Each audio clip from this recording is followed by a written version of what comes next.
crafters, it's Denise. So this week I'm going to be doing something kind of cool. It's going to be a two-part project. So this is the first part, and then next week I will post the second part. So what we are going to do is make a soft cover paperback, whatever you want to call it, a paperback book, and we're going to turn it into a hardback cover book or a hardback book. And then I'm not going to tell you the other part. It's going to be a secret for next week. But it's pretty exciting. So what I've done so far is, and you can use any size book that you want. You can do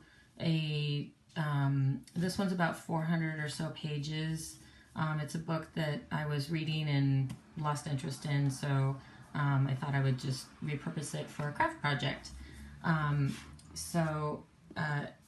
Like I said, it could be any size, but this one's, a pretty good size book, as you can see. Okay, so what I've done is this is a fat quarter. I've taken a fat quarter and I have put on some fusible interface on it. So you can find this pretty much at, any craft store that you go to. If you can't find it in this package, you can buy it by the yard or half a yard. Fat quarter is perfect size for this project, unless your book is bigger than a paperback like this. Then you would probably need more yardage for the fusible and for your material. And so I like pink, as you know, and this has cupcakes all over it. So, and it kind of matches, it's kind of funny, it matches the title of the book.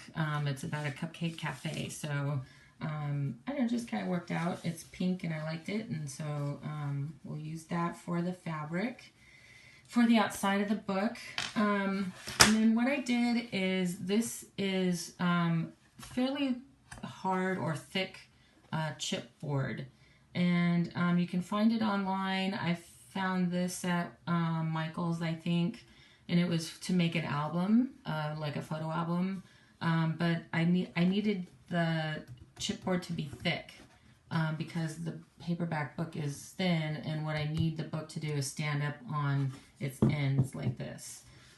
So in order for me to have it stand on its ends when it's open, I needed the chipboard to be pretty thick. So I've kind of already pre-cut one side of the book and the spine.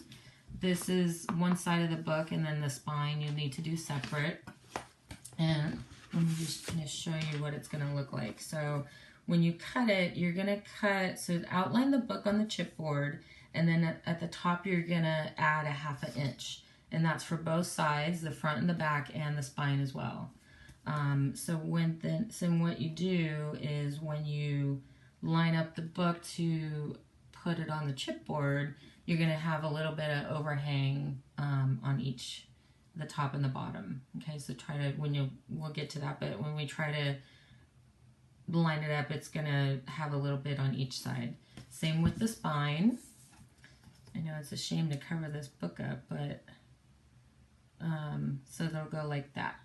Okay, and so now all I have to do is cut the other side of the book. One thing I wanted to tell you about, a little trick.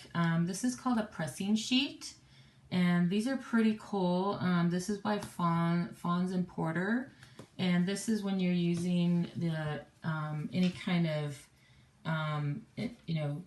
interface or anything like that you're putting on. So like if you do a lot of applique and stuff, that's, you'll be using this kind of the interface, or sometimes batting that you attach to something that's fusible. So this is pretty cool.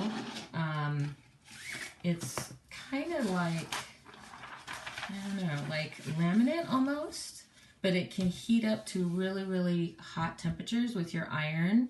And what you do is you take your material with your fusible piece, and you take your iron and put this on the top of it, and you just iron using your iron, and you iron this on, and that's what makes it stick to the material.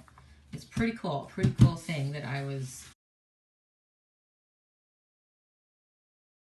thick chipboard, I would use the sturdier knife with the sturdier blade, so that way it wasn't gonna, maybe the tip wouldn't snap on me when I was trying to put it into the board.